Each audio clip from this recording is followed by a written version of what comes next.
ರಾಹುಲ್ ಗಾಂಧಿ ಕಳೆದ 12 ವರ್ಷಗಳಲ್ಲಿ 100ಕ್ಕೂ ಹೆಚ್ಚು ಚುನಾವಣೆಗಳನ್ನು ಸೋತಿ ಇವತ್ತು ಧೃತಿಗೆಟ್ಟಿದ್ದಾರೆ. ಹೀಗಾಗಿ ಅನಾವಶ್ಯಕವಾಗಿ ವಿದ್ಯಾರ್ಥಿಗಳನ್ನ ಮುಂದಿಟ್ಟು ದೇಶವನ್ನು ಅಸ್ಥಿರಗೊಳಿಸಬೇಕು, ದೇಶ ವಿರೋಧಿ ಶಕ್ತಿಗಳಿಗೆ ಶಕ್ತಿ ತುಂಬಬೇಕು ಮತ್ತು ಪ್ರಧಾನಮಂತ್ರಿ ಆಗಬೇಕೆನ್ನುವಂತ ಹಗಲಗನಸನ್ನ ಕಾಣ್ತಾ ಇರುವಂತಹ ರಾಹುಲ್ ಗಾಂಧಿ ಮತ್ತು ಕಾಂಗ್ರೆಸ್ಗೆ ನಾವು ಧಿಕ್ಕರಿಸುತ್ತಾ ಆ ರಾಹುಲ್ ಗಾಂಧಿಗೆ ಸಾಮಾನ್ಯ ಜ್ಞಾನವೂ ಇಲ್ಲ. ಪ್ರಧಾನಮಂತ್ರಿ ನಿವಾಸದ ಎದುರು ಪ್ರತಿಭಟನೆ ಮಾಡುವುದು ಕೇವಲ ವಿದ್ಯಾರ್ಥಿಗಳ ಪರವಾಗಿ ಮೊಸಳೆ ಕಣ್ಣೀರನ್ನು ಹಾಕುವಂಥದ್ದು. ಹೀಗಾಗಿ ಇಂತಹ ದೇಶದಲ್ಲಿ ಅರಾಜಕತೆಯನ್ನು ಸೃಷ್ಟಿ ಮಾಡಬೇಕು. ಇವತ್ತು ರಾಷ್ಟ್ರಾದ್ಯಂತ ನಿಜವಾದಂತ ವಿದ್ಯಾರ್ಥಿಗಳ ಸಮಸ್ಯೆಯನ್ನ ಹೋರಾಟದ ನೆಪದಲ್ಲಿ ತಮ್ಮ ರಾಜಕೀಯ ಬೆಳೆಗಳನ್ನು ಬೇಯಿಸಿಕೊಳ್ಳಿಕ್ಕೆ ಇವತ್ತು ಕಾಂಗ್ರೆಸ್ ರಾಹುಲ್ ಗಾಂಧಿ ಆಗಿರ್ಬೋದು, ಸಮಾಜವಾದಿ ಪಾರ್ಟಿ ಅಖಿಲೇಶ್ ಯಾದವ್ ಆಗಿರ್ಬೋದು, ಭ್ರಷ್ಟಾಚಾರದಂತ ಆಮ್ ಆದ್ಮಿ ಪಕ್ಷದ ಕೇಜ್ರಿವಾಲ್ ಆಗಿರ್ಬೋದು, ಅನೇಕ ರಾಷ್ಟ್ರ ವಿರೋಧಿ ರಾಜಕೀಯ ಪಕ್ಷಗಳು ಇಂತಹ ಒಂದು ದುರುಪಯೋಗ ಪಡಿಸಲು ಹೊರಟಿದ್ದಾವೆ. ಇವತ್ತು ದೇಶದ ವಿದ್ಯಾರ್ಥಿಗಳು ಮನಗಂಡಿದ್ದಾರೆ.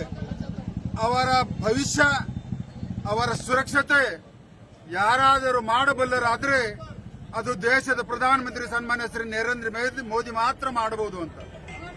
ಹೀಗಾಗಿ ಇವತ್ತು ಅರಾಜಕತೆಯನ್ನು ಸೃಷ್ಟಿಸಿದಂತಹ ಕಾಂಗ್ರೆಸ್ ಇತರ ಪಕ್ಷಗಳ ವಿರುದ್ಧ ಇವತ್ತು ಬೀದರ್ ಜಿಲ್ಲೆಯಲ್ಲಿ ಭಾರತೀಯ ಜನತಾ ಪಕ್ಷದ ವತಿಯಿಂದ ಉಗ್ರ ಪ್ರತಿಭಟನೆಯನ್ನು ಮಾಡಿ ನಾವು ಧಿಕ್ಕರಿಸಿದ್ದೀವಿ, ಖಂಡಿಸಿದ್ದೀವಿ ಮತ್ತು ಯಾವುದೇ ಕಾರಣಕ್ಕೆ ಕಾಂಗ್ರೆಸ್ಸಿನ ಷಡ್ಯಂತ್ರ ಈ ದೇಶದಲ್ಲಿ ಭಾರತೀಯ ಜನತಾ ಪಕ್ಷ ನಡುಗಲಿಕ್ಕೆ ಬಿಡಲ್ಲ ಅನ್ನುವಂಥದ್ದನ್ನು ಹೇಳ್ತೀನಿ.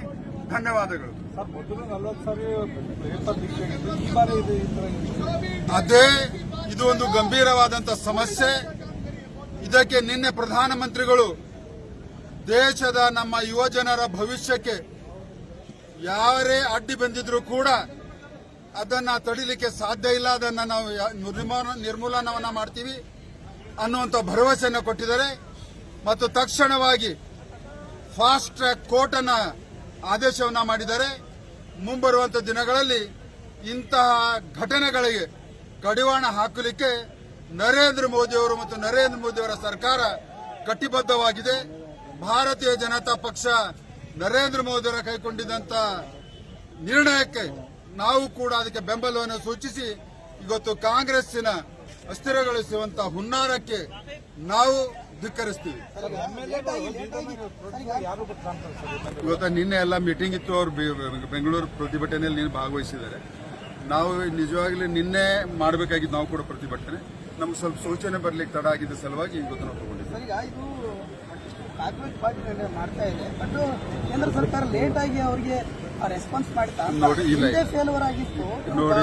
ನೋಡಿ ಕಾಕ್ರೋಚ್ ಪಕ್ಷ ಕೇವಲ ಸಾಮಾಜಿಕ ಜಾಲತಾಣದಲ್ಲಿ ಅವರು ಜಂತರ್ ಮಂತರದಲ್ಲಿ ಹಮ್ಮಿಕೊಂಡಿದ್ದಂಥ ಉಪವಾಸ ಧರಣಿ ಅಲ್ಲಿ ಅವರಿಗೆ ಸಮರ್ಥನೆಯನ್ನು ಸಿಕ್ಕಿಲ್ಲ, ನಿಮ್ಗೆಲ್ಲರಿಗೂ ಗೊತ್ತಿದೆ.